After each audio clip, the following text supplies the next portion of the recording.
Welcome back, everyone. Today, we are rediving deep into one of the most urgent and high-stakes stories, making waves in global politics and security circles. The latest escalation in the Middle East, involving Iran, Israel, Hamas, and the fallout from a reported strike in Doha that has become a flashpoint in an already volatile region.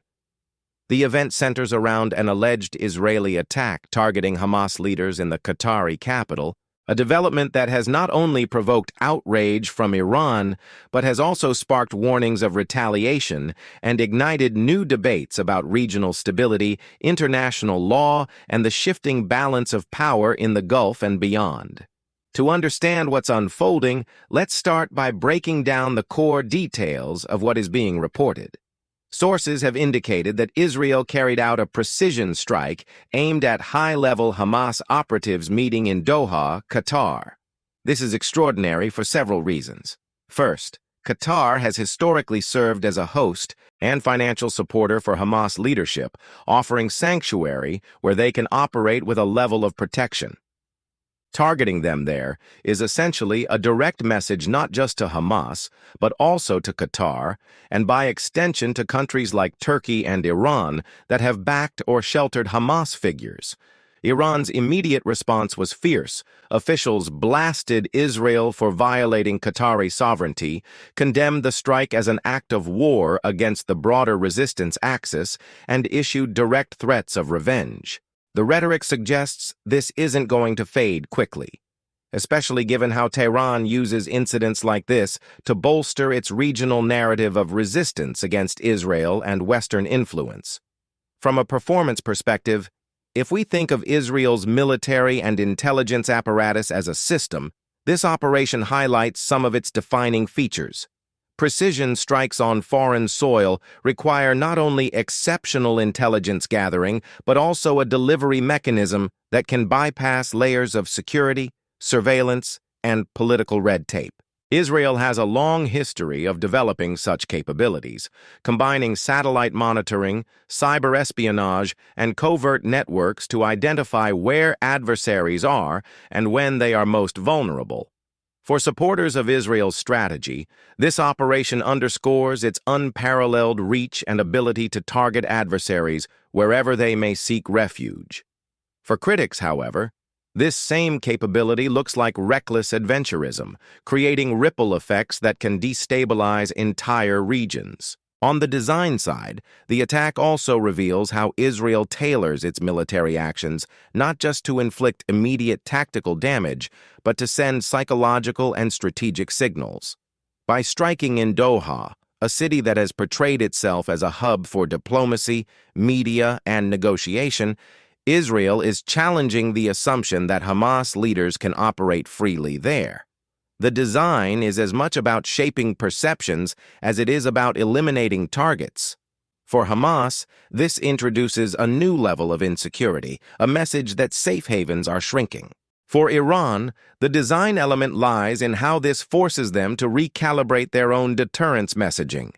Tehran's threat of revenge isn't just about avenging Hamas, but about preserving the credibility of its axis of resistance.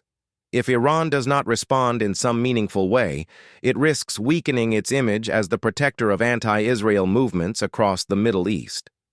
Now let's look at the unique selling points of this story in the broader geopolitical marketplace.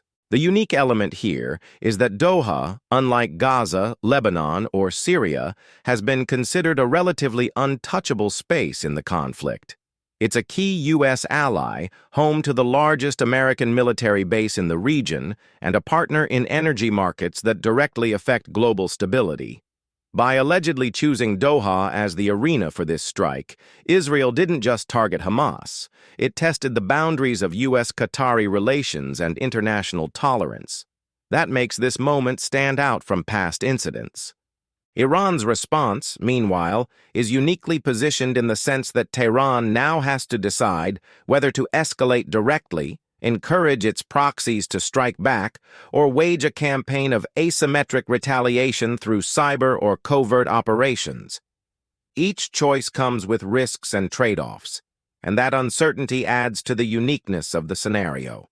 For a layman trying to make sense of this, think of it like a high-stakes chess game. Israel just moved a queen into the heart of the board, directly threatening not just a pawn, but a bishop shielded by allies. Iran is now faced with deciding whether to sacrifice another piece, retaliate immediately, or play a slower, longer game of attrition. Every move is being watched not just by the players, but by the entire audience, which in this case is the international community, energy markets, and other regional powers like Saudi Arabia, Egypt, and Turkey. From the performance angle again, one must also consider Hamas itself. The group has faced a year of relentless bombardment, both in Gaza and across its networks abroad. Losing leaders in Doha would be a massive symbolic and operational blow. Leadership in exile is critical for Hamas because it keeps political, financial, and diplomatic channels open while fighters on the ground face direct combat. Removing or threatening those figures could hinder Hamas's ability to coordinate and maintain international support. Israel's performance metric here is effectiveness, not just in killing targets, but in limiting Hamas's operational flexibility. From Iran's perspective, performance means demonstrating that threats of revenge translate into tangible action. This has historically taken many forms, from rocket attacks by Hezbollah in Lebanon to mobilization of Shia militias in Iraq and Syria to cyber attacks on Israeli or Western infrastructure. The question now is what form Iran's revenge will take. Direct confrontation with Israel is unlikely given the risks of all-out war, but indirect strikes are almost guaranteed. Design elements can also be seen in how media narratives are being shaped. Iranian state media has emphasized the illegality of the attack, portraying it as aggression not just against Hamas, but against Qatar's sovereignty. This is a deliberate design choice meant to draw in more sympathizers beyond the traditional anti-Israel bloc. For Israel, leaks and reports about the precision and daring nature of the operation are also by design, serving as a deterrent to Hamas and a message to Iran that no sanctuary is beyond reach. The media becomes a battlefield of its own, with design choices made in language, imagery, and framing to sway global opinion. Unique selling points in the broader diplomatic context include Qatar's awkward position.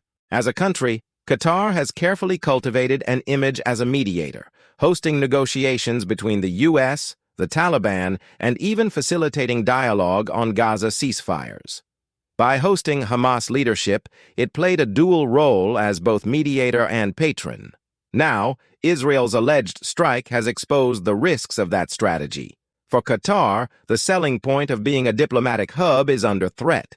Other regional actors will be watching closely to see whether Doha doubles down on its support for Hamas, distances itself, or recalibrates entirely.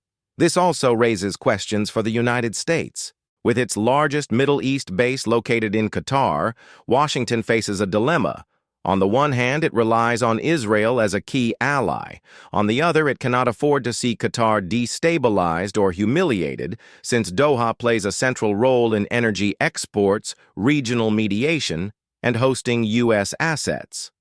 The U.S. response will be closely scrutinized for signs of how it balances these competing priorities. That balance in itself becomes another unique selling point, as it highlights the tangled web of alliances and contradictions in Middle Eastern geopolitics. Another angle worth exploring is how this event reshapes perceptions among ordinary people in the region. For many in Gaza and the West Bank, the killing of Hamas leaders abroad reinforces the sense that no leader is truly safe and that Israel's power extends everywhere. For others, especially in places like Lebanon or Jordan, it may fuel anger at what they see as unchecked Israeli aggression. In Iran, public messaging will emphasize solidarity with Palestinians and the need for revenge, which can rally domestic support at a time when the regime faces economic and social pressures. In Israel, meanwhile, supporters of the government may see this as a show of strength, but critics may argue it risks dragging the country into a wider conflict at a time when its resources are already stretched. We can also consider the technological aspects. Modern warfare is not just about bombs and missiles, but about intelligence, surveillance, and reconnaissance. The fact that Hamas leaders could be located in a foreign capital indicates a sophisticated intelligence pipeline, likely involving signals intelligence, human informants, and cyber tools. Israel's ability to fuse these sources and act decisively is a key performance feature. For Iran and Hamas, counterintelligence and operational security become critical weaknesses. If their networks are compromised, leaders may struggle to even communicate without fear of exposure. When analyzing unique selling points from a narrative standpoint, one must not overlook the symbolic geography.